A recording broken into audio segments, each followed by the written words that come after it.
Hello, and welcome to the weekly recap. This week is going to be different from previous ones, and I've got a bit of an announcement to make. While progress will continue with Mercenaries and Battlespace, I am working under some new constraints and will be uploading long-form content less frequently. Partly because I want to put more effort into my videos, and partly because the internet at the new headquarters is not good for video work. As of now, most of what I'm working on for Battlespace is all planning, so I won't have much to show for that for a little while. I'm also focused on getting the Mercenaries tech demo prepared for submission to Epic Mega Grants. I doubt that I will get the grant, but it's an opportunity to evangelize what I'm working on. With that aside, let's get into the recap. The past week or so has been quite fruitful, even with some of the real-life responsibilities I've had to tend to. For instance, in this first clip you can see a Veer transport moving into position to drop off riflemen, which immediately engage the Titan Line security mercenaries.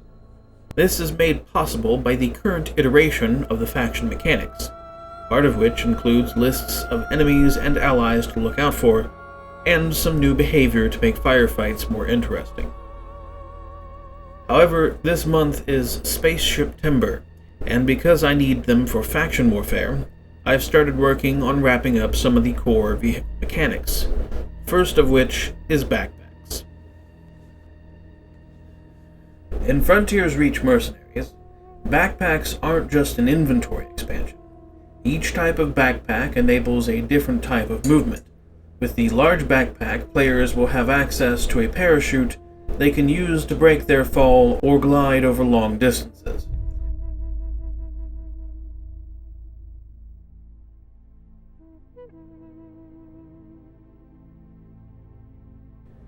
With the jump pack, players will have the ability to double jump. I may also expand this into a triple jump in the future.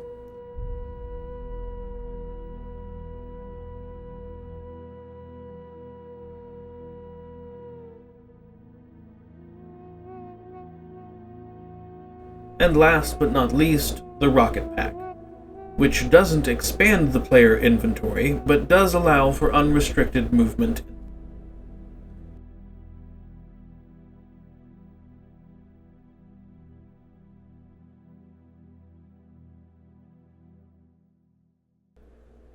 Additionally, players will now have access to the jet bike. The jet bike can be called in from anywhere and has been added specifically to make getting around tight spaces and small areas of operation easier and more accessible.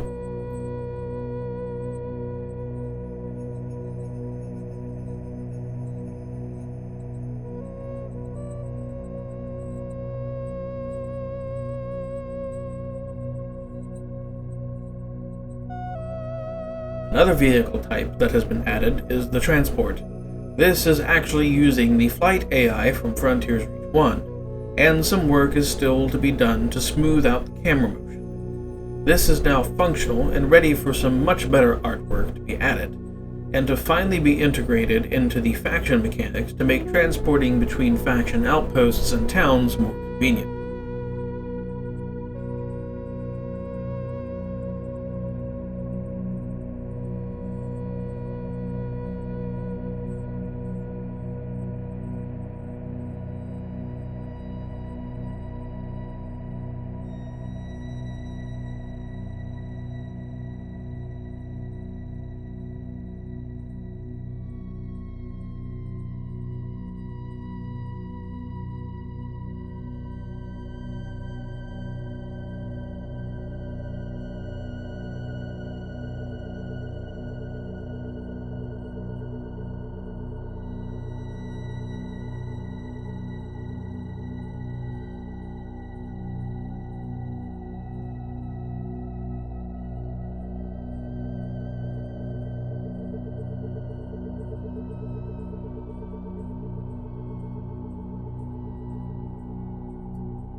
And finally, work has begun on the artwork for the first player-controllable VTOL for Frontier's Reach Mercenaries, meaning we will soon be rid of that monstrosity made out of Unity cubes.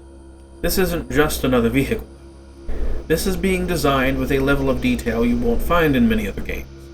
Crew positions are being worked up, internal components will be added, and a respawn point in the form of a med bay will be added as well. This VTOL is called the UH-80 Bison, and will serve as a mobile operations center for the players.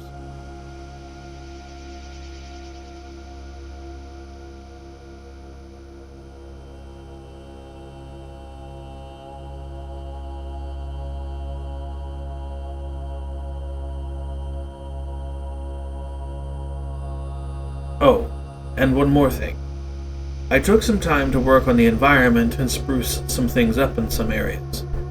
My goal is to get more of this type of work done over time. Some areas are being staged for future points of interest, and some are just being dressed up for the sake of visual appeal.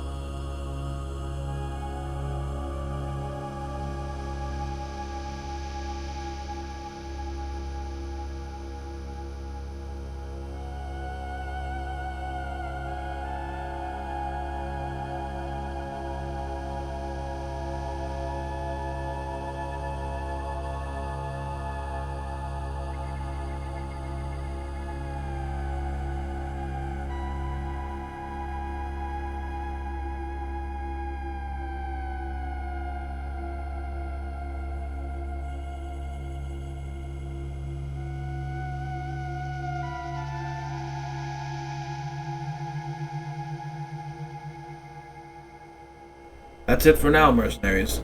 Take care, and have a great weekend.